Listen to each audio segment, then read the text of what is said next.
نبی کریم صلی اللہ علیہ وآلہ وسلم کا فرمان ہے کہ میں جب جنت میں جا رہا ہوں گا تو کچھ عورتیں مجھ سے آگے بڑھ کے مجھ سے پہلے جنت میں داخل ہو جائیں گی، تو میں عرض کروں گا کہ یہ عورتیں کون ہیں اور انہوں نے ایسا کیا عمل کیا کہ مجھ سے پہلے جنت میں داخل ہو رہی ہیں؟ تو بتایا جائے گا کہ اے محمد صلی اللہ علیہ وآلہ وسلم، یہ وہ بچیاں ہیں جو جوانی میں ہی بیوہ ہو گئیں، یعنی کہ ان کے شوہر جوانی میں ہی ان کا ساتھ چھوڑ گئے۔ ان کے پاس ان کی ایک اولاد تھی، صرف اس کی پرورش کے لیے ان عورتوں نے دوسری شادی نہیں کی اور انہوں نے اپنی حفاظت کی، اور اللہ ان سے اتنا خوش ہے کہ آپ سے پہلے ان کو جنت عطا کی گئی۔ صحابہ اکرام عرض کرتے ہیں کہ ہم نے رسول اللہ صلی اللہ علیہ وآلہ وسلم سے پوچھا کہ جنتی عورت کی کیا نشانی ہے؟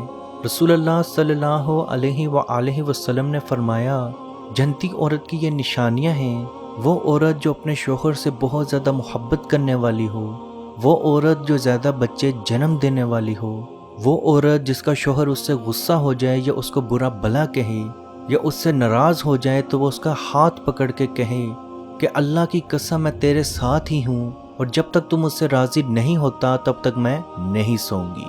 اور یاد رکھیں، ایسی بیوی جس کے نصیب میں ہوگی اس سے زیادہ خوش نصیب کوئی نہیں ہوگا۔ اور یاد رکھیں، ایسی بیوی اس خوش نصیب انسان کے نصیب میں ہوگی جس میں یہ چیزیں موجود ہوں گی۔ حضرت سبحان رضی اللہ تعالی عنہ فرماتے ہیں کہ ہم نے رسول اللہ صلی اللہ علیہ وآلہ وسلم سے پوچھا کہ سب سے زیادہ فائدہ مند انسان کون ہے؟ تو رسول اللہ صلی اللہ علیہ وآلہ وسلم نے فرمایا، وہ آدمی جس کو ذکر کرنے والی زبان اور شکر کرنے والا دل ملا ہو، اور اس کو ایسی ایماندار بیوی نصیب ہو جو اس کے دین پہ اس کی مددگار ہو۔ یاد رکھیں، ایسی بیوی حاصل کرنے کے لیے پہلے آپ کی ذکر کرنے والی زبان اور شکر کرنے والا دل ہونا چاہیے۔ اور یاد رکھیں، روایت میں موجود ہے، وہ عورت جو دین میں اپنے شوہر کی مددگار ہوگی وہ اپنے شوہر سے 500 سال پہلے جنت میں داخل ہوگی۔ نبی کریم صلی اللہ علیہ وآلہ وسلم کا فرمان ہے، جو عورت گناہ سے بچے اور گھر کی حفاظت کرے تو ایسی عورت کے لیے جنت کے 8 دروازے کھول دیے جائیں گے اور پکارا جائے گا کہ جس دروازے سے گزرنا چاہو تم گزر سکتی ہو۔ عزیز دوستو، بعض اوقات عورتیں اپنے شوہر کو بہت زیادہ تکلیف دیتی ہیں۔ حضرت معاذ رضی اللہ تعالی عنہ سے مروی ہے کہ رسول اللہ صلی اللہ علیہ وآلہ وسلم نے فرمایا، کوئی عورت اپنے شوہر کو جب دنیا میں کوئی تکلیف پہنچاتی ہے تو اس کی بڑی بڑی آنکھوں والی جنتی بیوی کہتی ہے، اللہ تجھے ہلاک کرے، اسے تکلیف نہ پہنچا، وہ تو تیرے پاس بس مہمان ہے، وہ عنقریب تجھے چھوڑ کر ہماری طرف چلا آئے گا۔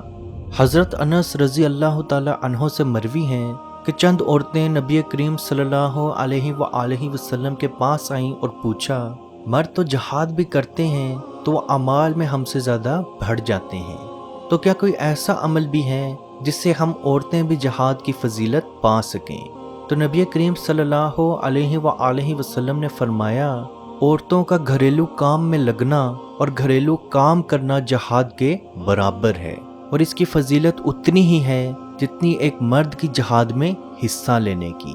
تو عزیز دوستو، میری وہ بہنیں جو گھر کے کام کو برا بھلا کہتی ہیں، میں نے یہ بھی کر لیا، میں نے یہ بھی کر لیا، فلاں نے تو کچھ نہیں کیا، تو اپنے دماغ میں یہ چیز صاف رکھیں کہ آپ جہاد کر رہی ہیں، تو جتنا زیادہ آپ کام کریں گی یا جس حد تک آپ کام کریں گی آپ کو اتنا ثواب ملے گا۔ تو یاد رکھیں، برتن دھونے سے لے کے جھاڑو لگانے تک ثواب ہی ثواب ہے۔ تو خواتین سے گزارش ہے کہ اپنے دماغ میں ان روایات کو ضرور رکھیں، کیونکہ نبی کریم صلی اللہ علیہ وآلہ وسلم کا فرمان ہے کہ عورت کا شوہر کی خدمت کرنا بھی صدقہ ہے۔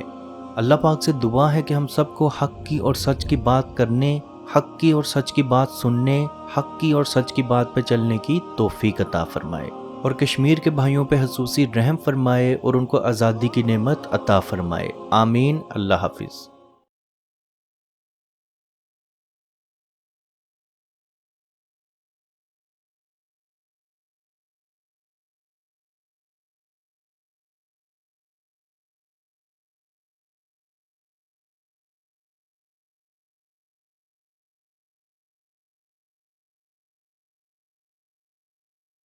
یا رسول اللہ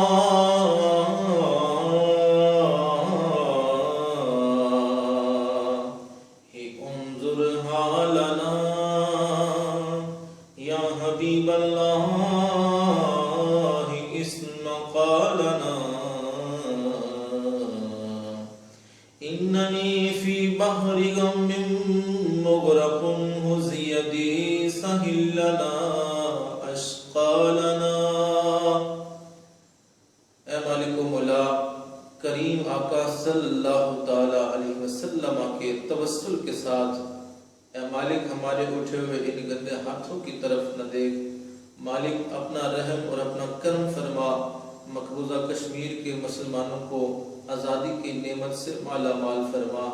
اے اللہ، اس حال کے اندر جب کہ ان پر ظلم و ستم ہو رہے ہیں، اس قدر ان پر مصائب اور علام ہیں، اے مالک و مولا اس ماہ مقدس کی مقدس گھڑیوں کا صدقہ اے اللہ کشمیر کے مسلمانوں کو آزادی کی نعمت سے مالا مال فرما.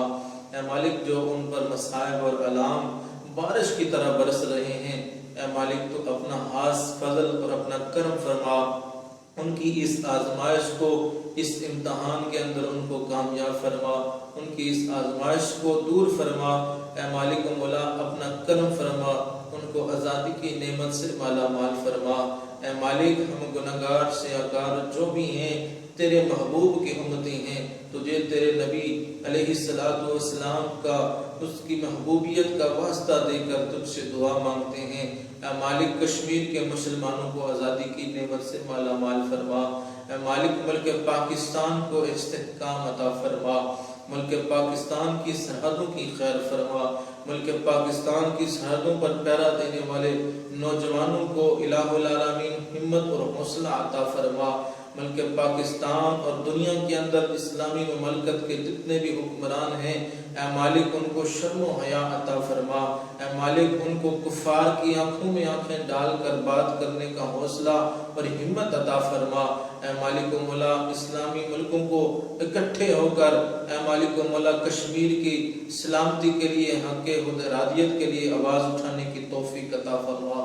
اللهم ربنا تقبل منا انك انت السميع العليم وتب علينا يا مولانا انك انت التواب الرحيم.